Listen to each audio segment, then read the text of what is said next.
Hi hello ಗೆಳೆಯರೇ, welcome to Raman tutorials. ನಾವು ಇವತ್ತಿನ 2ನೇ ಕ್ಲಾಸನ್ನ ತಗೊಳ್ತಾ ಇದ್ದೀವಿ. ದೈಹಿಕ ಶಿಕ್ಷಣದ ಕುರಿತಾಗಿರ್ತಕ್ಕಂತಹ ಪ್ರಶ್ನೆಗಳು. ನಾವು ಲಾಸ್ಟ್ ಕ್ಲಾಸಲ್ಲಿ ನೋಡಿದ್ವಿ ಪ್ರಾಚೀನ ಒಲಿಂಪಿಕ್ಸ್ ನ ಬಗ್ಗೆ. ಮುಂದುವರಿದ ಕ್ಲಾಸ್ ಅನ್ನು ನಾವು ಇವತ್ತು ನೋಡೋಣ.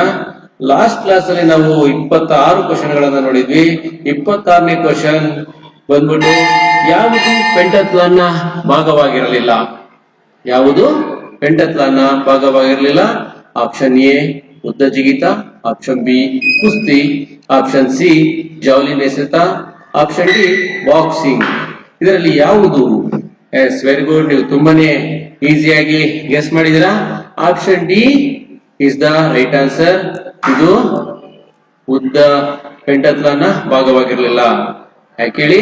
ಅದು ಇತ್ತೀಚೆಗೆ ಬಂದಿರತಕ್ಕಂತಹ ಕ್ರೀಡೆಯಾಗಿತ್ತು. ಹೀಗಾಗಿ ನಮ್ಮ ಉತ್ತರ ಆಪ್ಷನ್ ಡಿ ಸರಿಯಾದ ಉತ್ತರವಾಗಿದೆ. ಮುಂದೆ ಹೋಗೋಣ ಗೆಳೆಯರೆ. ಮುಂದಿನ ಪ್ರಶ್ನೆ ಸಂಖ್ಯೆ 27. ಉದ್ದ ಜಿಗಿತದಲ್ಲಿ ಕ್ರೀಡಾಪಟುಗಳು ಬಳಸುತ್ತಿದ್ದ ತೂಕದ ಕಲ್ಲುಗಳನ್ನು ಏನೆಂದು ಕರೆಯುತ್ತಿದ್ದರು? ನೋಡಿ, ಉದ್ದ ಜಿಗಿತದಲ್ಲಿ ಕ್ರೀಡಾಪಟುಗಳು ಬಳಸುತ್ತಿದ್ದ ತೂಕದ ಕಲ್ಲುಗಳನ್ನು ಏನೆಂದು ಕರೆಯುತ್ತಿದ್ದರು? ಆಪ್ಷನ್ಗಳನ್ನು ನೋಡೋಣ ಸ್ನೇಹಿತರೆ. Option A halteres, B discus, C javelin, D strigil. Option A halteres, option B discus, option C javelin, option D strigil. ಯಾವುದು ಸರಿಯಾದ ಉತ್ತರ ಸ್ನೇಹಿತರೆ? ಬೇಗ ಬೇಗ ನೋಡಿ.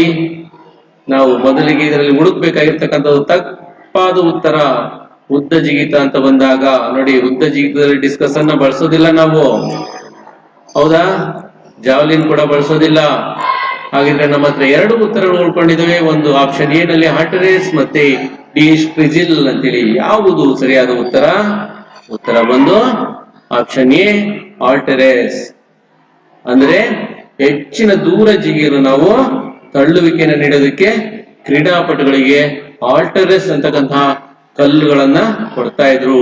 ಆ ಕಲ್ಲುಗಳನ್ನ ಹಿಡ್ಕೊಂಡು ಅವರು ಪ್ರಾಕ್ಟೀಸ್ ಅನ್ನ ಮಾಡ್ತಾ ಇದ್ರು ಅವರು. ಆಪ್ಷನ್ ಎ ಸರಿಯಾದ ಉತ್ತರ.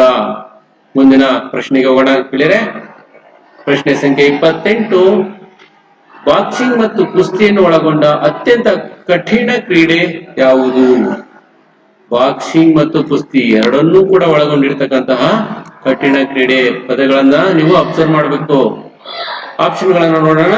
Option A pentathlon, option B pankration, option C hoplitodromos, option D diaulos. ಯಾವುದು ಸರಿಯಾದ ಉತ್ತರ?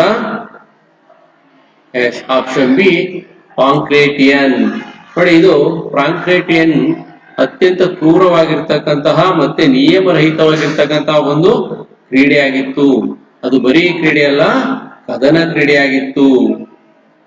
ಹೀಗಾಗಿ ಇದು ಎರಡೂ ಕೂಡ ಬಾಕ್ಸಿಂಗ್ ಮತ್ತೆ ಕುಸ್ತಿನ ಒಳಗೊಂಡಿರ್ತಕ್ಕಂತಹ ಅತ್ಯಂತ ಕಠಿಣ ಕ್ರೀಡೆ. ಉದಾಹರಣೆಗೆ ಇತ್ತೀಚೆಗೆ ನಾವು ನೋಡಿದೀವಿ MMA ಅಂತೇಳಿ ಬರುತ್ತೆ ನಮ್ಮ ಟಿವಿಗಳಲ್ಲಿ. ಆ ಒಂದು ಕ್ರೀಡೆಯನ್ನ ಇದು ಹೋಲುತ್ತಾ ಇತ್ತು. ಮುಂದಿನ ಕ್ವಶನ್ಗೆ ಹೋಗೋಣ. Question number 29. ಪಾಂಕ್ರೇಟಿಯನ್ ಕ್ರೀಡೆಯಲ್ಲಿ ಯಾವ 2 ಕಾರ್ಯಗಳನ್ನು ನಿಷೇಧಿಸಲಾಗಿತ್ತು? 2 ಕಾರ್ಯಗಳನ್ನು ನಿಷೇಧಿಸಿದ್ರಂತೆ. ಯಾವುದದು ನೋಡೋಣ. ಆಪ್ಷನ್ ಎ ಒದೆಯುವುದು, ಗುದ್ದುವುದು, ಆಪ್ಷನ್ ಬಿ ಕತ್ತು ಹಿಸುಕುವುದು, ಆಪ್ಷನ್ ಸಿ ಕಚ್ಚುವುದು ಮತ್ತು ಕಣ್ಣು ಚುಚ್ಚುವುದು, ಆಪ್ಷನ್ ಡಿ ಕಾಲು ಎಳೆಯುವುದು.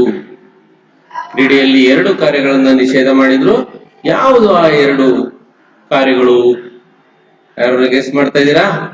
ಗೆಸ್ ಮಾಡಿದ್ರೆ ಬೇಗ ಮೆಸೇಜ್ ಮಾಡಿ. ಆಪ್ಷನ್ ಹೇಳಿ ಯಾವುದು? ಎಸ್, ಆಪ್ಷನ್ ಸಿ ಕಚ್ಚುವುದು ಮತ್ತೆ ಕಣ್ಣು ಚುಚ್ಚುವುದು. ಈ ಕ್ರೀಡೆಯಲ್ಲಿ ಕಚ್ಚುವುದು, ಬೆರಳುಗಳಿಂದ ಕಣ್ಣನ್ನು ಚುಚ್ಚುವುದನ್ನು ಕಟ್ಟುನಿಟ್ಟಾಗಿ ನಿಷೇಧ ಮಾಡಿದ್ರು. ಇವೆರಡೂ ಕೂಡ ಇರ್ಲಿಲ್ಲ. ಓಕೆ ಗೆಳೆಯರೆ, ಮುಂದಿನ ಕ್ವಶನ್ಗೆ ಹೋಗೋಣ. ಪ್ರಶ್ನೆ ಸಂಖ್ಯೆ 30. ಪ್ರಾಚೀನ ಕುಸ್ತಿಯಲ್ಲಿ ವಿಜೇತರಾಗಲು ಎದುರಾಳಿಯನ್ನು ಎಷ್ಟು ಬಾರಿ ನೆಲಕ್ಕೆ ಕೆಡವಬೇಕಿತ್ತು? ನೋಡಿ ಕುಸ್ತಿಯಲ್ಲಿ ನಾವು ನೋಡ್ತಾ ಇದೀವಿ, ಕುಸ್ತಿಯನ್ನ ನಾವು ಹಳ್ಳಿ ಕಡೆ ಗರಡಿ ಮನೆಯಲ್ಲಿ ಆಡ್ತಕ್ಕಂಥ ಕುಸ್ತಿಯನ್ನ ನೋಡಿದೀವಿ, ಜೊತೆಗೆ HGFI ನಿಯಮದ ಪ್ರಕಾರ ಕುಸ್ತಿಯನ್ನ ನೋಡಿದೀವಿ. ಹಾಗಿದ್ಮೇಲೆ ಪ್ರಾಚೀನ ಒಲಿಂಪಿಕ್ ನಲ್ಲಿ ವಿಜೇತರಾಗ್ತಕ್ಕಂತಹ ಕುಸ್ತಿ ಕ್ರೀಡೆಯಲ್ಲಿ ಎಷ್ಟು ಬಾರಿ ನೆಲಕ್ಕೆ ಕೆಡವಬೇಕಾಗಿತ್ತು? ಆಪ್ಷನ್ ಗಳನ್ನ ನೋಡೋಣ. ಆಪ್ಷನ್ ಎ 1 ಬಾರಿ, ಆಪ್ಷನ್ ಬಿ 2 ಬಾರಿ, ಆಪ್ಷನ್ ಸಿ 3 ಬಾರಿ, ಆಪ್ಷನ್ ಡಿ 5 ಬಾರಿ. ಯಾವುದು ಸರಿಯಾದ ಉತ್ತರ? ಗೆಸ್ ಮಾಡ್ತಾ ಇದ್ದೀರಾ? ಎಸ್, ಆಪ್ಷನ್ ಸಿ 3 ಬಾರಿ. ಎದುರಾಳಿಯ ಬೆನ್ನು ಅಥವಾ ಭುಜವನ್ನ 3 ಬಾರಿ ನೆಲಕ್ಕೆ ತಾಗಿಸಬೇಕಿತ್ತು. ನಾವು ಕಡೆ ಹಳ್ಳಿಯ ಕುಸ್ತಿಗಳನ್ನ ನೋಡಿದೀವಿ, ಅವ್ರ ಬೆನ್ನನ್ನ ನೆಲಕ್ಕೆ 1 ಸಾರಿ ಮುಟ್ಸಿದ್ರೆ ಸಾಕು, ಆಪೋನೆಂಟ್ ವಿಜೇತರಾಗ್ತಾ ಇದ್ರು, ಎದುರಾಳಿಯವರು ವಿಜೇತರಾಗ್ತಾ ಇದ್ರು. ಇಲ್ಲೂ ಕೂಡ ಪ್ರಾಚೀನ ಒಲಿಂಪಿಕ್ ನಲ್ಲೂ ಕೂಡ 3 ಬಾರಿ ಅವರ ಬೆನ್ನನ್ನ ಅಥವಾ ಭುಜವನ್ನ ನೆಲಕ್ಕೆ ಮುಟ್ಟಿಸ್ಬೇಕಾಗಿತ್ತು, ನೆಲಕ್ಕೆ ಕೆಡವಬೇಕಾಗಿತ್ತು. ಕೆಡವಿರೋರು ವಿಜೇತರಾಗ್ತಾ ಇದ್ರು. ಮುಂದಿನ ಪ್ರಶ್ನೆಗೆ ಹೋಗೋಣ ಗೆಳೆಯರೆ. ಪ್ರಶ್ನೆ ಸಂಖ್ಯೆ 31. ರಥದ ಓಟದ ಸ್ಪರ್ಧೆಗಳು ನಡೆಯುತ್ತಿದ್ದ ಸ್ಥಳವನ್ನು ಏನೆಂದು ಕರೆಯುತ್ತಿದ್ದರು? ರಥದ ಓಟದ ಸ್ಪರ್ಧೆಗಳು ಆ ಸ್ಥಳಕ್ಕೆ ಏನಂತ ಕರೀತಾ ಇದ್ರು? ಆಪ್ಷನ್ ಗಳನ್ನ ನೋಡೋಣ. A stadium, B arena, C gymnasium, D hippodrome. ಯಾವ್ದಿರ್ಬೋದು? ಸ್ಟೇಡಿಯಂ ಈಗಿನ ಕರಿತೀವಲ್ಲ ನಾವು ಸ್ಟೇಡಿಯಂ ಅದ, ಅಥವಾ ಅರೇನಾ, ಜಿಮ್ನಾಶಿಯಂ? ನೋಡಿ, ಜಿಮ್ನಾಶಿಯಂ ಇಲ್ಲ, ಯಾಕೆಂದ್ರೆ ಅಲ್ಲಿ ಬೇರೆ ಬ್ಯಾಲೆನ್ಸಿಂಗ್ ಎಕ್ಸಸೈಸ್ ಅನ್ನ ಮಾಡ್ತಾರೆ, ಅದು ಚಿಕ್ಕದು. ನಾವು ಕ್ವಶನ್ ಅನ್ನ ಅರ್ಥ ಮಾಡ್ಕೊಂಡಿದ್ರೆ ನಮಗೆ ಈಸಿ ಆಗುತ್ತೆ. ರಥದ ಓಟದ ಸ್ಪರ್ಧೆಗಳು ಎಲ್ಲಿ ನಡೀತದೆ? ವಿಶಾಲವಾಗಿರ್ತಕ್ಕಂಥ ಜಾಗದಲ್ಲಿ ನಡೀತದೆ. ಹಾಗಿದ್ಮೇಲೆ ಆಪ್ಷನ್ ಯಾವ್ದಿರ್ಬೋದು? Hippodrome is the right answer. Option D hippodrome ಇದು ಸರಿಯಾದ ಉತ್ತರ. ಯಾಕೆಂದ್ರೆ ಈ ಹಿಪ್ಪೋಡ್ರೋಮ್ ಅಲ್ಲಿ ಕುದುರೆ ಮತ್ತೆ ಓಟದ ಸ್ಪರ್ಧೆಗಳನ್ನು ವಿಶಾಲವಾದ ಮೈದಾನದಲ್ಲಿ ನಾವು ನಡೆಸಬೇಕಾಗಿತ್ತು. ಹೀಗಾಗಿ ಹಿಪ್ಪೋಡ್ರೋಮ್ ಅಲ್ಲಿ ನಡೆಸ್ತಾ ಇದ್ರು. ಉಳಿದವೆಲ್ಲ ಅತ್ಯಂತ ಚಿಕ್ಕ ಜಾಗ ಆಗಿತ್ತು. ಓಕೆ ಗೆಳೆಯರೆ, ಕ್ವಶನ್ ನಂಬರ್ 31 ಅರ್ಥ ಆಗಿದೆ. ನೆಕ್ಸ್ಟ್ ಮುಂದಿನ ಪ್ರಶ್ನೆಗೆ ಹೋಗೋಣ. ಪ್ರಶ್ನೆ ಸಂಖ್ಯೆ 32. 4 ಕುದುರೆಗಳನ್ನು ಕಟ್ಟಿದ ರಥದ ಓಟದ ಸ್ಪರ್ಧೆಗೆ ಏನೆಂದು ಹೆಸರಿತ್ತು? 4 ಕುದುರೆಗಳು. ನೋಡಿ, ನಾವು ಆಗ್ಲೇ ಎಲ್ಲಿ ನಡೆಯುತ್ತೆ ಅಂತ ನೋಡಿದ್ವಿ ರಥದ ಓಟ. ಈಗ ಅದರಲ್ಲಿ ಆಪ್ಷನ್ 4 ಕುದುರೆಗಳನ್ನು ಕಟ್ಟಿದ ರಥದ ಓಟ ಅಂತ ಹೇಳ್ತಾ ಇದ್ದಾರೆ. ಆಪ್ಷನ್ ಅನ್ನು ನೋಡೋಣ. A tethrippon, B Cynisca, C pankration, D kalpe. Option ನೋಡಿದ್ವಿ. A tethrippon, B Cynisca, C pankration, D kalpe. Kalpe ಅದು ಯಾವುದು ಸರಿಯಾದ ಉತ್ತರ? 4 ಕುದುರೆಗಳನ್ನು ಕಟ್ಟಿದ ಓಟದ ಸ್ಪರ್ಧೆಗೆ ಏನಂತ ಕರೀತಾರೆ? ಆಪ್ಷನ್ ಎ ಟೆಟ್ರಿಪಾನ್ ಇದು ಸರಿಯಾದ ಉತ್ತರ. ಯಾಕೆಂದ್ರೆ 4 ಕುದುರೆಗಳನ್ನು ಕಟ್ಟಿರತಕ್ಕಂಥ ಓಟದ ಸ್ಪರ್ಧೆ ಆ ಒಂದು ಪ್ರಾಚೀನ ಒಲಿಂಪಿಕ್ ನಲ್ಲಿ ಅತ್ಯಂತ ಪ್ರತಿಷ್ಠಿತ ರಥದ ಓಟ ಆಗಿತ್ತು. ಹೀಗಾಗಿ ಅದನ್ನ ಟೆಟ್ರಿಪಾನ್ ಅಂತೇಳಿ ಕರೀತಾರೆ. ಓಕೆ ಗೆಳೆಯರೇ, ಮುಂದಿನ ಕ್ವಶನ್ಗೆ ಹೋಗೋಣ. ಪ್ರಶ್ನೆ ಸಂಖ್ಯೆ 33. ರಥದ ಓಟದಲ್ಲಿ ವಿಜೇತರೆಂದು ಯಾರನ್ನು ಘೋಷಿಸಲಾಗಿತ್ತು? ನೋಡಿ, ಇದು ಅತ್ಯಂತ ಪ್ರಮುಖವಾಗಿರ್ತಕ್ಕಂಥ ಕ್ವಶನ್. ಯಾಕೆಂದ್ರೆ ನಾವೆಲ್ಲ ನೋಡಿದ್ವಿ, ನಾವೆಲ್ಲ ಸ್ಪೋರ್ಟ್ಸ್ ಅಲ್ಲಿ ಭಾಗವಹಿಸಿದ್ವಿ. ಯಾರು ಸ್ಪೋರ್ಟ್ಸ್ ಅಲ್ಲಿ ಭಾಗವಹಿಸ್ತಾರೋ ಅವರನ್ನ ನಾವು ವಿಜೇತರು ಅಂತ ಘೋಷಣೆ ಮಾಡ್ತೀವಿ. ಯಾರು ಫಸ್ಟ್ ಬರ್ತಾರೆ, ಯಾರು ಸೆಕೆಂಡ್ ಬರ್ತಾರೆ, ಯಾರು ಥರ್ಡ್ ಬರ್ತಾರೆ ಅಂತೇಳಿ. ಆದ್ರೆ ಇಲ್ಲಿ ಪ್ರಾಚೀನ ಒಲಿಂಪಿಕ್ ನಲ್ಲಿ ರಥದ ಓಟದಲ್ಲಿ ವಿಜೇತರು ಯಾರು ಅಂತೇಳಿ ಘೋಷಣೆ ಮಾಡ್ತಾ ಇದ್ರು. ನೋಡೋಣ ಆಪ್ಷನ್ ಗಳನ್ನ. ಎ ರಥ ಓಡಿಸುವವನು, ಬಿ ಕುದುರೆಗಳ ಮಾಲೀಕ, ಸಿ ಕುದುರೆ, ಡಿ ತರಬೇತುದಾರ. ಯಾರು ಗೆಸ್ ಮಾಡ್ತಾ ಇದ್ದೀರಾ? ಯಾರು ಇರ್ಬೋದು? ರಥ ಓಡಿಸುವವನ, ಕುದುರೆ ಕೊಡ್ತಾ ಇದ್ರ, ತರಬೇತುದಾರ ಕೊಡ್ತಾ ಇದ್ರ? ಇಲ್ಲ, 3 ತಪ್ಪು answer. Right answer is B ಕುದುರೆಗಳ ಮಾಲೀಕ. ಪ್ರಾಚೀನ ಒಲಿಂಪಿಕ್ ನಲ್ಲಿ ಯಾರು ಮಾಲೀಕರಾಗಿರ್ತಾರೋ ಅವರಿಗೆ ವಿಜೇತರ ಒಂದು ಘೋಷಣೆ ಮಾಡ್ತಾ ಇದ್ರು. ಯಾರು ಭಾಗವಹಿಸ್ತಿದ್ರೋ ಅವರಿಗೆ ಕೊಡೋದು ಕಡಿಮೆ ಇತ್ತು. ಕೆಲವೇ ಸ್ಪರ್ಧೆಗಳಲ್ಲಿ ಮಾತ್ರ ಅವರಿಗೆ ಕೊಡ್ತಾ ಇದ್ರು. ಇನ್ನು ಉಳಿದಂತೆ ಆ ಮಾಲೀಕರು ಯಾರಾಗಿರ್ತಾರ ಅವರಿಗೆ ವಿಜೇತರು ಅಂತೇಳಿ ಘೋಷಣೆ ಮಾಡ್ತಾ ಇದ್ರು. ಓಕೆ ಸ್ನೇಹಿತರೆ, ಮುಂದಿನ ಪ್ರಶ್ನೆಗೆ ಹೋಗೋಣ. ಪ್ರಶ್ನೆ ಸಂಖ್ಯೆ 34. ಒಲಿಂಪಿಕ್ ರಥದ ಓಟದಲ್ಲಿ ಗೆದ್ದ ಮೊದಲ ಮಹಿಳಾ ಮಾಲೀಕರು ಯಾರು? ನೋಡಿ, ಒಲಿಂಪಿಕ್ ರಥದ ಓಟದಲ್ಲಿ ಗೆದ್ದ ಮೊದಲ ಮಹಿಳಾ ಮಾಲೀಕರು ಯಾರು? ಆಪ್ಷನ್ಗಳನ್ನು ನೋಡೋಣ. A Cleopatra, B Cynisca, C Helen, D Athena. ಯಾರಿರ್ಬೋದು ಇದರಲ್ಲಿ? Cleopatra, Helen, Athena? ಇಲ್ಲ, ಸ್ಪಾರ್ಟಾದ ರಾಜಕುಮಾರಿ Cynisca is the right answer. ಸ್ಪಾರ್ಟಾದ ರಾಜಕುಮಾರಿ ಇವರು ಕುದುರೆಗಳ ರಥದ ಮಾಲೀಕರಾಗಿದ್ದರಿಂದ ಅವರನ್ನ ಪ್ರಥಮವಾಗಿ ಗೆದ್ದ ಮಹಿಳಾ ಮಾಲೀಕರು ಅಂತೇಳಿ ಕರೀತಾರೆ. ಸರಿಯಾದ ಉತ್ತರ ಬಿ ಸಿನಿಸ್ಕಾ. ಮುಂದೆ ಹೋಗೋಣ ಸ್ನೇಹಿತರೆ. Question number 35. ಪ್ರಾಚೀನ ಬಾಕ್ಸಿಂಗ್ ನಲ್ಲಿ ಕೈಗಳಿಗೆ ಸುತ್ತಿಕೊಳ್ಳುತ್ತಿದ್ದ ಚರ್ಮದ ಪಟ್ಟಿಗಳ ಹೆಸರೇನು? ನೋಡಿ, ಕೈಗೆ ಸುತ್ತಿಕೊಳ್ಳುತ್ತಿದ್ದ ಚರ್ಮದ ಪಟ್ಟಿಗಳು. ಇಲ್ಲಿ ಯಾವ ಪಟ್ಟಿಗಳನ್ನು ಅಂತಾನೂ ಕೂಡ ಕೇಳ್ಬಹುದು, ಆ ಪಟ್ಟಿಗಳ ಹೆಸರೇನು ಅಂತಾನೂ ಕೂಡ ಕೇಳ್ಬಹುದು. ಆಪ್ಷನ್ಗಳನ್ನು ನೋಡೋಣ. Option A gloves, B himantes, C bandage, D armour. ಯಾವುದು? ಏನಂತ ಕರೀತಾ ಇದ್ರು? ಯಾವ ಪಟ್ಟಿಗಳದು? ಹೆಸರೇನು? Any guess? ಗ್ಲೌಸ್ ಇರ್ಬೋದಾ, ಅಥವಾ ಆಸ್ಪತ್ರೆಯಲ್ಲಿ ಕಟ್ಟೋದು ಬ್ಯಾಂಡೇಜಾ, ಅಥವಾ ಆರ್ಮರ್ ಇಮಾಂಟೆಸ್? ಯಾವುದು? ಸರಿಯಾದ ಉತ್ತರ B himantes is the right answer. ಯಾಕೆಂದ್ರೆ ಬಾಕ್ಸರ್ಗಳನ್ನ ನೋಡಿದ್ವಿ ನಾವು, ಕೈಗೆಲ್ಲ ಗ್ಲೌಸ್ ಹಾಕಂತಾರ ಅವರು, ಈಗೆಲ್ಲ ದೊಡ್ಡ ದೊಡ್ಡದಾಗಿರ್ತಕ್ಕಂತಹದ್ದು. ಆದ್ರೆ ಇಮಾಂಟೆಸ್ ಎಂಬ ಮೃದು ಚರ್ಮದ ಪಟ್ಟಿಗಳನ್ನ ಬಳಸ್ತಾ ಇದ್ರು. ಇದು ಒಂದು ಪ್ರಾಣಿಯ ಚರ್ಮ ಆಗಿತ್ತು, ಹೀಗಾಗಿ ಅದನ್ನ ಇಮಾಂಟೆಸ್ ಅಂತೇಳಿ ಕರೀತಾರೆ. Okay, question number 36. ಕ್ರೀಡೆಯಲ್ಲಿ ಸೋಲೊಪ್ಪಿಕೊಳ್ಳಲು ಕ್ರೀಡಾಪಟು ಏನು ಮಾಡುತ್ತಿದ್ದನು? ನೋಡಿ, ಇದು ಅತ್ಯಂತ ಪ್ರಮುಖವಾಗಿರ್ತಕ್ಕಂಥ ಕ್ವಶನ್. ಯೋಚನೆ ಮಾಡ್ಬೇಕು ನೀವೆಲ್ಲ. ಕ್ರೀಡೆಯಲ್ಲಿ ಸೋಲೊಪ್ಪಿಕೊಳ್ಳೋದಕ್ಕೆ ಕ್ರೀಡಾಪಟು ಏನ್ ಮಾಡ್ತಾ ಇದ್ದ? ಆಪ್ಷನ್ಗಳನ್ನು ನೋಡೋಣ. ಎ ಮಂಡಿಯೂರುವುದು, ಬಿ ಕಣ್ಣೀರು ಹಾಕುವುದು, ಸಿ ತೋರು ಬೆರಳನ್ನು ಮೇಲಕ್ಕೆತ್ತುವುದು, ಡಿ ಓಡಿ ಹೋಗುವುದು. ಯಾವ್ದಿರ್ಬೋದು ಆನ್ಸರ್?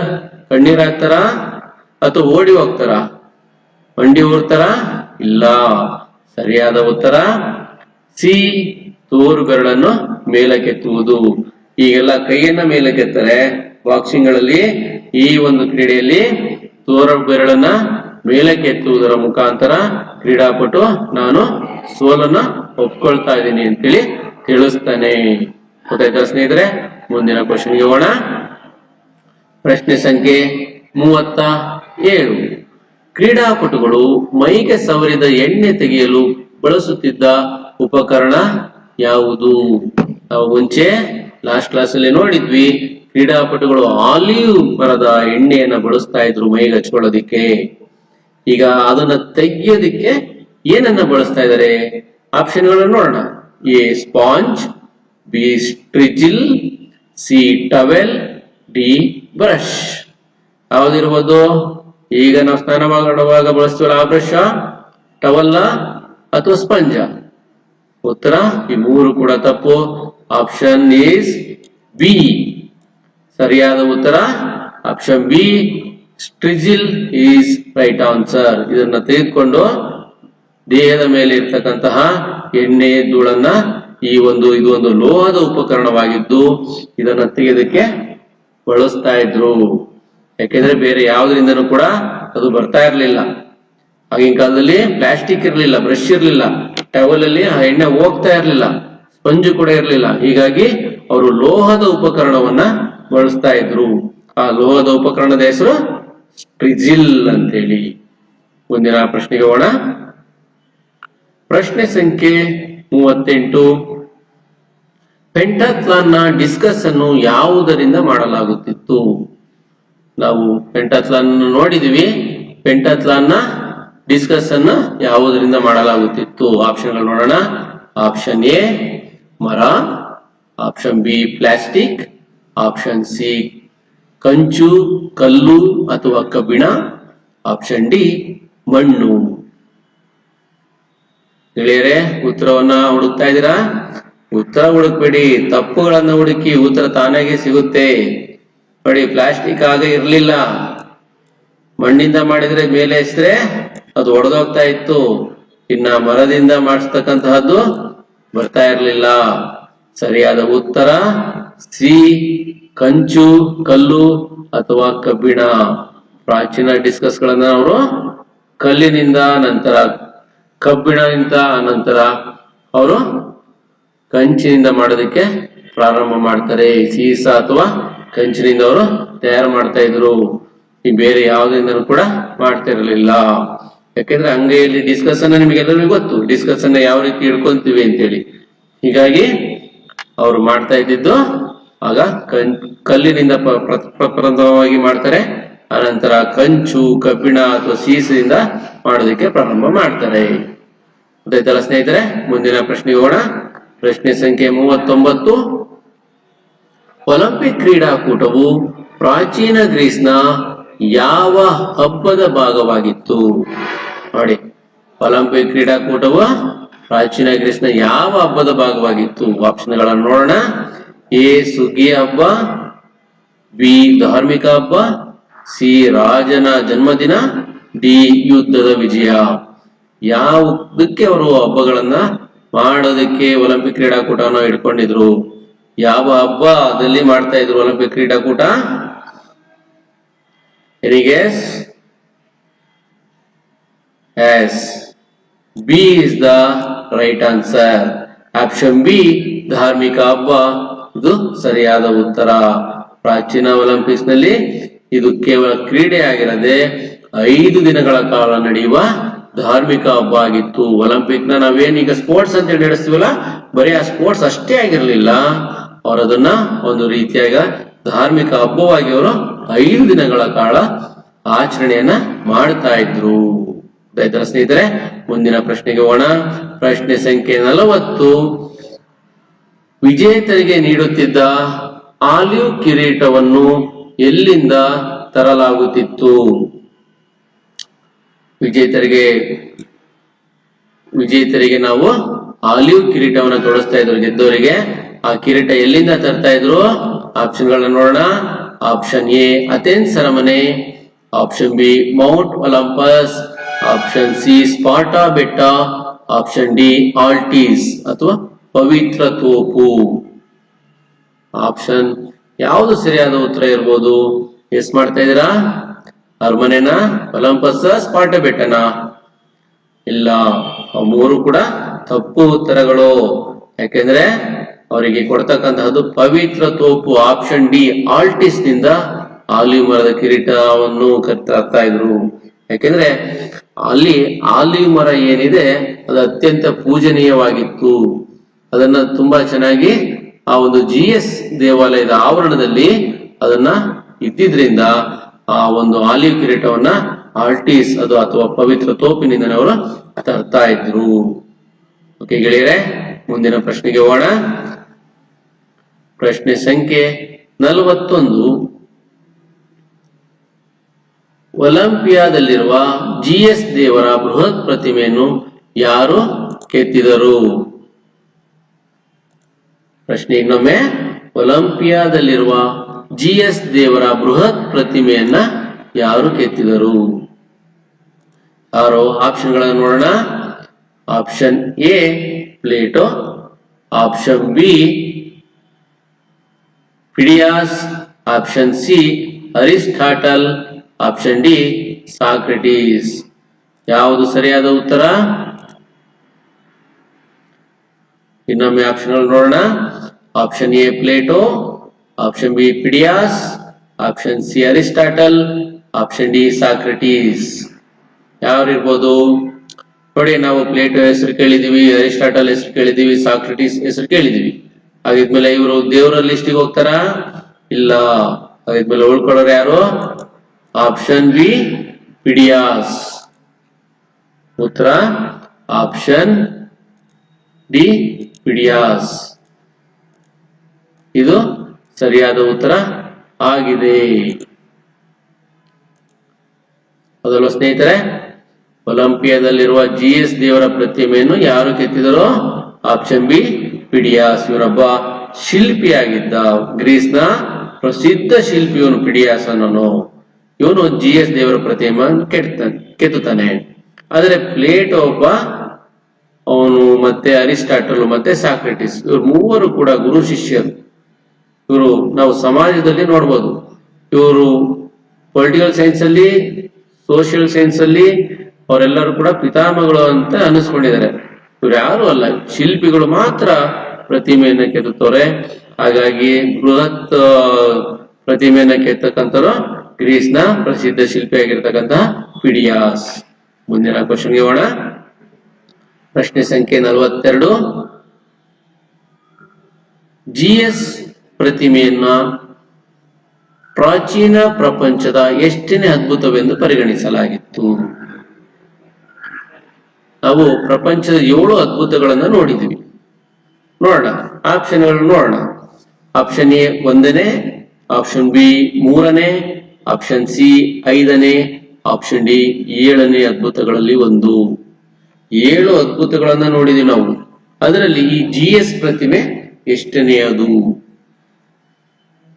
ಎಸ್ ಮಾಡ್ತಾ ಇದ್ರಲ್ಲ, ಎಸ್, ಆಪ್ಷನ್ ಡಿ 7ನೇ ಅದ್ಭುತಗಳಲ್ಲಿ ಒಂದು. ಇದು ಸರಿಯಾದ ಉತ್ತರ. ಒಲಿಂಪಿಯಾದಲ್ಲಿ GS ದೇವರ ಪ್ರತಿಮೆಯನ್ನ ಪ್ರಾಚೀನ ಪ್ರಪಂಚದ 7 ಅದ್ಭುತಗಳಲ್ಲಿ ಒಂದು ಎನ್ನಲಾಗಿದೆ. ನಮ್ಮ ಭಾರತದಲ್ಲೂ ಕೂಡ ಒಂದು ಇದೆ. 7 ಅದ್ಭುತಗಳಲ್ಲಿ ಒಂದು ಯಾವ್ದಿರ್ಬೋದು? Anybody guess? ಎಸ್, ಎಲ್ಲರಿಗೂ ಗೊತ್ತು, ತಾಜ್ ಮಹಲ್ ಅಂತ ಹೇಳಿ. ಎಸ್, ಮುಂದಿನ ಪ್ರಶ್ನೆಗೆ ಹೋಗೋಣ ಸ್ನೇಹಿತರೆ. Question number 43. ರಥದಿಂದ ಬಿದ್ದರೂ ವಿಜೇತನೆಂದು ಘೋಷಿಸಲ್ಪಟ್ಟ ರೋಮನ್ ಚಕ್ರವರ್ತಿ ಯಾರು? ನೋಡಿ, ರಥದಿಂದ ಬಿದ್ದರೂ ಕೂಡ ಅವನ್ನ ವಿಜೇತನಂತೇಳಿ ಘೋಷಣೆ ಮಾಡ್ತಾರಂತೆ. ಯಾರು? ರೋಮನ್ ಚಕ್ರವರ್ತಿನ. ಯಾರ್ಯಾರು? ಆಪ್ಷನ್ಗಳನ್ನ ನೋಡೋಣ. Julius Caesar, Augustus, Nero, Constantine. ನೋಡಿ, ಗೆಸ್ ಮಾಡ್ತೀರಾ? ಗೊತ್ತಾಗ್ಬಿಡುತ್ತೆ ಆನ್ಸರ್ ಯಾವುದು ಅಂತೇಳಿ. ಯಾಕೆಂದ್ರೆ ಎಲ್ಲರೂ ಕೂಡ ಗಾದೆ ಮಾತನ್ನ ಕೊಯ್ತಾ ಇದ್ರು. ರಾಜನ ಮೇಲೆ ದಾಳಿ ಮಾಡಿದಾಗ ಅವನ ಪಿಟೀಲ್ ಕೊಯ್ತಾ ಇದ್ದ ಅಂತೇಳಿ ಎಲ್ಲರಿಗೂ ಒಂದು ಗಾದೆ ಮಾತಿದೆ. ಆ ರಾಜನ ಹೆಸರೇನು? ರೋಮನ್ ಚಕ್ರವರ್ತಿ ಹೆಸರು? Yes, well guess. Answer is C, Nero is the right answer. ನಿಮ್ಗೆ ಎಲ್ಲರೂ ಕೂಡ ಗೊತ್ತು, ರೋಮನ್ ಚಕ್ರವರ್ತಿ ಇವನು. ನೀರೋ ಅಂತಕ್ಕಂಥ ರಾಜ, ಅವನು ರಥದಿಂದ ಕೆಳಗಡೆ ಬಿದ್ದರೂ ಕೂಡ ಅವನು ರೋಮನ್ ಚಕ್ರವರ್ತಿನ ವಿಜೇತ ಅಂತ ಘೋಷಣೆ ಮಾಡ್ತಾರೆ. ಯಾಕೆ? ಎಲ್ಲಿ ನಮ್ಮನ್ನ ದಂಡನೆಗೆ ಒಳಪಡಿಸ್ತಾನೋ ಅಂತೇಳಿ ಆ ತೀರ್ಪುಗಾರರು ಏನಿದ್ದಾರೆ ಅವರು ಎದುರುಕೊಂಡು ಅವನ್ನ ಘೋಷಣೆ ಮಾಡ್ತಾರೆ, ನೀರೋ ಚಕ್ರವರ್ತಿನೇ ವಿಜೇತ ಅಂತೇಳಿ. ಅದೇ ತರ ಸ್ನೇಹಿತರೆ, ಆಗ ಹೇಗ್ ನಡೀತಾ ಇತ್ತು? ರಾಜನಿಗೆ ಎಲ್ಲರೂ ಕೂಡ ಎಷ್ಟು ಎದುರುತ್ತಾ ಇದ್ರು. ಆದ್ರೆ ಈಗಿನ ಒಂದು ಕ್ರೀಡೆಗಳು ನೋಡ್ತಾ ಇದೀವಿ ನಾವು. ಇತ್ತೀಚೆಗೆ ಫಿಫಾ ಫುಟ್ಬಾಲ್ ಕೂಡ ನಡೀತಾ ಇದೆ. ಅವರು ತೀರ್ಪುಗಾರರು ಏನು ತೀರ್ಪನ್ನ ಕೊಡ್ತಾರೆ ಅವ್ರದ್ದೇ ಅಂತಿಮ ನಿರ್ಣಾಯಕ. ಅದನ್ನ ಯಾರು ಕೂಡ ಕ್ವಶನ್ ಮಾಡೋ ಹಾಗಿಲ್ಲ. ಅದಲ್ವಾ ಸ್ನೇಹಿತರೆ? ಮುಂದಿನ ಪ್ರಶ್ನೆಗೆ ಹೋಗೋಣ. ಪ್ರಶ್ನೆ ಸಂಖ್ಯೆ 44. ತೀರ್ಪುಗಾರರು ಯಾವ ಬಣ್ಣದ ಉಡುಪನ್ನ ಧರಿಸುತ್ತಿದ್ದರು? ತೀರ್ಪುಗಾರರು ಯಾವ ಬಣ್ಣದ ಉಡುಪನ್ನು ಧರಿಸ್ತಾ ಇದ್ರು? ಅವರಿಗೆ ಸಪರೇಟ್ ಆಗಿ ಒಂದು ಉಡುಪಿತ್ತು. ಯಾವುದದು? ಆಪ್ಷನ್ಗಳು ನೋಡೋಣ. Option A cup, option B ಬಿಳಿ, ಆಪ್ಷನ್ ಸಿ ಕೆಂಪು, ಆಪ್ಷನ್ ಡಿ ನೇರಳೆ. ಯಾವ ಬಣ್ಣ ಇರ್ಬೋದು? ನೋಡಿ, ಕ್ರೀಡಾ ತೀರ್ಪುಗಾರರು ಇವರು ರಾಜಮನೆತನ ಸಂಕೇತವಾಗಿ ಅವರು ಬಣ್ಣದ ಉಡುಪನ್ನು ಧರಿಸ್ತಾ ಇದ್ರು. ಆದ್ಮೇಲೆ ಅದು ಯಾವ್ದಿರ್ಬೋದು? Yes, yes yes yes, very good. The right answer is D, ನೇರಳೆ ಬಣ್ಣ, ಪರ್ಪಲ್ ಕಲರ್. ಇದು ರಾಜಮನೆತನದ ಸಂಕೇತವಾಗಿತ್ತು. ಹೀಗಾಗಿ ಅವರು ಈ ಒಂದು ನೇರಳೆ ಬಣ್ಣದ ನಿಲುವಂಗಿಯನ್ನು ಅವರು ಧರಿಸ್ತಾ ಇದ್ರು. ಸ್ನೇಹಿತರೆ, ಮುಂದಿನ ಪ್ರಶ್ನೆಗೆ ಹೋಗೋಣ. ಪ್ರಶ್ನೆ ಸಂಖ್ಯೆ 45. ಪ್ರಾಚೀನ ಒಲಿಂಪಿಕ್ ಕ್ರೀಡಾಕೂಟವನ್ನು ನಿಷೇಧಿಸಿದ ಮೊದಲ ರೋಮನ್ ಚಕ್ರವರ್ತಿ ಯಾರು? ಆಪ್ಷನ್ಗಳನ್ನು ನೋಡೋಣ. Option A Theodosius, option B Nero, option C Alexander, option D Julius Caesar. ನೋಡಿ, ಪ್ರಾಚೀನ ಒಲಿಂಪಿಕ್ ಕ್ರೀಡಾಕೂಟ ನಿಷೇಧ ಮಾಡಿದರೆ ಯಾರು? ರೋಮನ್ ಚಕ್ರವರ್ತಿ. ರೋಮನ್ ಚಕ್ರವರ್ತಿ ಯಾರು? ಹಾಗಿದ್ಮೇಲೆ ನೀರನ, ಅಲೆಕ್ಸಾಂಡರ್, ಜೂಲಿಯಸ್ ಸೀಸರ್. ನೋಡಿ, ಅಲೆಕ್ಸಾಂಡರ್ ಪ್ರಪಂಚನೇ ಗೆಲ್ಬೇಕು ಅಂತ ಹೇಳಿ ಹೊರಟ, ಆದ್ರೆ ಅವನ ಕೈಯಲ್ಲಿ ಆಗ್ಲಿಲ್ಲ. ಅವನಿಗೆ ಅಷ್ಟೊಂದು ಫ್ರೀನು ಪುರ್ಸೊತ್ತು ಇರ್ಲಿಲ್ಲ. ಜೂಲಿಯಸ್ ಸೀಸರ್ ಅಷ್ಟೇ, ಯುದ್ಧದ ಹಾದಲ್ಲಿದ್ದ, ಇವನಿಗೂ ಫ್ರೀ ಇರ್ಲಿಲ್ಲ. ನೀರು ಆಟಗಳಲ್ಲಿ ಭಾಗವಹಿಸಿದ್ದ, ಆದ್ರೆ ನಿಷೇಧ ಮಾಡಿದನು, ಇವನು ಕೂಡ ಅಲ್ಲ. ಆಗಿದ್ಮೇಲೆ ಸರಿಯಾದ ಉತ್ತರ Theodosius 1. Option A Theodosius 1 is the right answer. ಮುಂದಿನ ಪ್ರಶ್ನೆಗೆ ಹೋಗೋಣ ಗೆಳೆಯರೆ. ಪ್ರಶ್ನೆ ಸಂಖ್ಯೆ 46. ಯಾವ ವರ್ಷದಲ್ಲಿ ಪ್ರಾಚೀನ ಒಲಿಂಪಿಕ್ಸ್ ಅನ್ನು ಅಧಿಕೃತವಾಗಿ ರದ್ದುಗೊಳಿಸಲಾಯಿತು? ಯಾವ ವರ್ಷದಲ್ಲಿ ಪ್ರಾಚೀನ ಒಲಿಂಪಿಕ್ಸ್ ಅನ್ನ ರದ್ದುಗೊಳಿಸ್ತಾರೆ? ನೋಡೋಣ ಆಪ್ಷನ್ಗಳನ್ನ. ಆಪ್ಷನ್ ಎ ಕ್ರಿಸ್ತಪೂರ್ವ 393, ಆಪ್ಷನ್ ಬಿ ಕ್ರಿಸ್ತಶಕ 393, ಆಪ್ಷನ್ ಸಿ ಕ್ರಿಸ್ತಶಕ 100, ಡಿ ಕ್ರಿಸ್ತಶಕ 1896. ಯಾವ್ದಿರ್ಬೋದು ಆನ್ಸರ್? ಕ್ರಿಸ್ತಶಕ ಈಗ ಬಂತ? ಇಲ್ಲ. ಕ್ರಿಸ್ತಶಕ 100ರಲ್ಲಿ ಅಲ್ಲ, ಕ್ರಿಸ್ತ ಪೂರ್ವದಲ್ಲಿ ಅಲ್ಲ. ತಪ್ಪಾದ ಉತ್ತರಗಳನ್ನ ಮೊದಲು ತೆಗೆದುಕೊಂಡ್ರೆ ನಮಗೆ ಸರಿಯಾದ ಉತ್ತರ ಸಿಗುತ್ತೆ. ಎಸ್. ಯಾವುದು ಸರಿಯಾದ ಉತ್ತರ? ಎಸ್, ಬಿ ಕ್ರಿಸ್ತಶಕ 393 ಈಸ್ ದ ರೈಟ್ ಆನ್ಸರ್.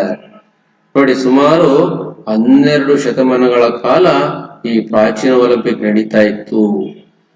ಕ್ರಿಸ್ತಶಕ 393ರಲ್ಲಿ ಕೊನೆಗೊಳ್ಳುತ್ತೆ. ಪ್ರಾರಂಭ ಆಗಿದ್ದು ಕ್ರಿಸ್ತ ಪೂರ್ವ 776ರಲ್ಲಿ, ಕೊನೆಗೊಂಡಿದ್ದು ಕ್ರಿಸ್ತಶಕ 393ರಲ್ಲಿ. ಹೌದಾಗಿಯೇ ಮುಂದಿನ ಕ್ವೆಶ್ಚನ್ಗೆ ಹೋಗೋಣ. ಪ್ರಶ್ನೆ ಸಂಖ್ಯೆ 47. ಒಲಿಂಪಿಕ್ಸ್ ಅನ್ನು ರದ್ದುಗೊಳಿಸಲು ಮುಖ್ಯ ಕಾರಣವೇನು? ಒಲಿಂಪಿಕ್ಸ್ ನೋಡಿ, ಯಾಕೆ ಅದನ್ನ ಕೊನೆಗೊಳಿಸ್ತಾರೆ, ರದ್ದುಗೊಳಿಸ್ತಾರೆ, ನಿಲ್ಲಿಸೋದಕ್ಕೆ ಕಾರಣ ಏನಾಗಿತ್ತು? ಆಪ್ಷನ್ಗಳು ನೋಡೋಣ. ಎ ಆಪ್ಷನ್ ಎ ಹಣದ ಕೊರತೆ, ಆಪ್ಷನ್ ಬಿ ಯುದ್ಧ, ಆಪ್ಷನ್ ಸಿ ಕ್ರಿಶ್ಚಿಯನ್ ಧರ್ಮದ ಪ್ರಸಾರ, ಆಪ್ಷನ್ ಡಿ ಕ್ರೀಡಾಪಟುಗಳ ಕೊರತೆ. ನಾನು ಮೊದಲೇ ಹೇಳ್ದಂಗೆ ನಾವು ಯಾವತ್ತು ಸರಿ ಉತ್ತರ ಯಾವುದಾಗಿರ್ಬೋದು ಅಂತೇಳಿ ಗೆಸ್ ಮಾಡಬಾರದು. ನಾವು ತಪ್ಪು ಉತ್ತರಗಳನ್ನ ತೆಗಿಬೇಕು ಮೊದಲಿಗೆ. ನೋಡಿ, ಆಪ್ಷನ್ ಏನಲ್ಲಿ ಹಣದ ಕೊರತೆ ಆಗಿತ್ತ? ಇಲ್ಲ, ರಾಜರು ನಡೆಸ್ತಾ ಇದ್ರು, ಹೀಗಾಗಿ ಅದು ತಪ್ಪಾಗುತ್ತೆ, ಅದು ಸರಿಯಾದ ಉತ್ತರ ಅಲ್ಲ. ಆಪ್ಷನ್ ಬಿ ಯುದ್ಧಕ್ಕೋಸ್ಕರನೇ ಅವರು ಕ್ರೀಡಾ ನಿಲ್ಲಿಸ್ಬಿಟ್ಟು ಯುದ್ಧ ಮಾಡ್ತಾ ಇದ್ರು, ಆಗಿದ್ಮೇಲೆ ಅದು ಕೂಡ ಅಲ್ಲ. ಆಪ್ಷನ್ ಡಿ ಕ್ರೀಡಾಪಟುಗಳ ಕೊರತೆನ, ಕ್ರೀಡಾಪಟುಗಳು ತುಂಬಾ ಚೆನ್ನಾಗಿ ಭಾಗವಹಿಸ್ತಾ ಇದ್ರು, ರಾಜರೇ ಭಾಗವಹಿಸ್ತಾ ಇದ್ರು ಅಂತದ್ರಲ್ಲಿ ಅದು ಕೂಡ ಅಲ್ಲ, ಅದು ತಪ್ಪು ಉತ್ತರ. ಹಾಗಿದ್ರೆ ಉಳ್ಕೊಂಡಿದ್ದ ಯಾವುದು? ಎಸ್, ಸಿ ಕ್ರಿಶ್ಚಿಯನ್ ಧರ್ಮದ ಪ್ರಸಾರ ಇಸ್ ದ ರೈಟ್ ಆನ್ಸರ್. ಹೌದಲ್ವಾ ಗೆಳೆಯರೆ? ಸಿ ಕ್ರಿಶ್ಚಿಯನ್ ಧರ್ಮದ ಪ್ರಸಾರ. ಅವಾಗ ಕ್ರಿಶ್ಚಿಯನ್ ಧರ್ಮ ಸ್ಟಾರ್ಟ್ ಆಗಿರುತ್ತೆ. ಕ್ರಿಸ್ತ ಶಕ ನಾವು ನೋಡ್ತೀವಲ್ಲ, ಕ್ರಿಸ್ತ ಹುಟ್ಟಿದ ದಿನದಿಂದ ಈ ಒಂದು ಕ್ರಿಸ್ತ ಶಕ ಪ್ರಾರಂಭ ಆಗುತ್ತೆ, ಅಲ್ಲಿಂದ ಕ್ರಿಶ್ಚಿಯನ್ ಧರ್ಮದ ಪ್ರಸಾರನೂ ಕೂಡ ಆಗುತ್ತೆ. ಹೀಗಾಗಿ ಒಲಿಂಪಿಕ್ಸ್ ಅನ್ನು ರದ್ದುಗೊಳಿಸಲು ಮುಖ್ಯ ಕಾರಣ ಕ್ರಿಶ್ಚಿಯನ್ ಧರ್ಮದ ಪ್ರಸಾರ. ಥಿಯೋಡಿಸಿಸ್ 1 ರಾಜ ರೋಮನ್ ಚಕ್ರವರ್ತಿ ಏನ್ ಮಾಡ್ತಾನೆ? ಕ್ರಿಶ್ಚಿಯನ್ ಧರ್ಮಕ್ಕೆ ಬಹಳಷ್ಟು ಮನ್ನಣೆಯನ್ನ ಕೊಡ್ತೇನೆ, ಹೀಗಾಗಿ ಅದರಿಂದ ಅದು ಒಲಿಂಪಿಕ್ಸ್ ಅನ್ನ ನಿಲ್ಲಿಸ್ತಾನೆ ಆ ರಾಜ. ಓಕೆ, ಮುಂದಿನ ಪ್ರಶ್ನೆಗೆ ಹೋಗೋಣ ಗೆಳೆಯರೆ. ಪ್ರಶ್ನೆ ಸಂಖ್ಯೆ 48. ಒಲಿಂಪಿಯಾ ನಗರವು ಯಾವ ನೈಸರ್ಗಿಕ ವಿಕೋಪಗಳಿಂದ ನಾಶವಾಯಿತು? ನೋಡಿ, ಒಲಿಂಪಿಯಾ ನಗರನು ಕೂಡ ನಾಶ ಆಗುತ್ತೆ, ಅದಕ್ಕೆ ಮುಖ್ಯ ಕಾರಣಕರ್ತವಾಗಿರ್ತಕ್ಕಂತಹ ನೈಸರ್ಗಿಕ ವಿಕೋಪಗಳು ಯಾವ್ದಿರ್ಬೋದು ನೋಡೋಣ ಆಪ್ಷನ್ಗಳನ್ನ. ಆಪ್ಷನ್ ಎ ಭೂಕಂಪಗಳು, ಆಪ್ಷನ್ ಬಿ ಜ್ವಾಲಾಮುಖಿ, ಆಪ್ಷನ್ ಸಿ ಸುಂಟರಗಾಳಿ, ಆಪ್ಷನ್ ಡಿ ಹಿಮಪಾತ. ಯಾವುದು? ಜ್ವಾಲಾಮುಖಿ, ಸುಂಟರಗಾಳಿ, ಹಿಮಪಾತ? ಎಸ್, ಈ ಮೂರು ಅಲ್ಲ. ಆಪ್ಷನ್ ಎ ಸರಿಯಾದ ಉತ್ತರ. ಆಪ್ಷನ್ ಎ ಭೂಕಂಪಗಳು, ಇದು ಸರಿಯಾದ ಉತ್ತರ ಆಗಿದೆ. ಈ ಭೂಕಂಪಗಳು ಹಾಕ್ಬಿಟ್ಟು ಏನಾಯ್ತು? ಆ ಒಂದು ಒಲಿಂಪಿಯಾ ನಗರ ಅದು ನಾಶವಾಗೋಗ್ಬಿಡುತ್ತೆ. ಗೆಳೆಯರೆ, ಮುಂದಿನ ಪ್ರಶ್ನೆಗೆ ಹೋಗೋಣ.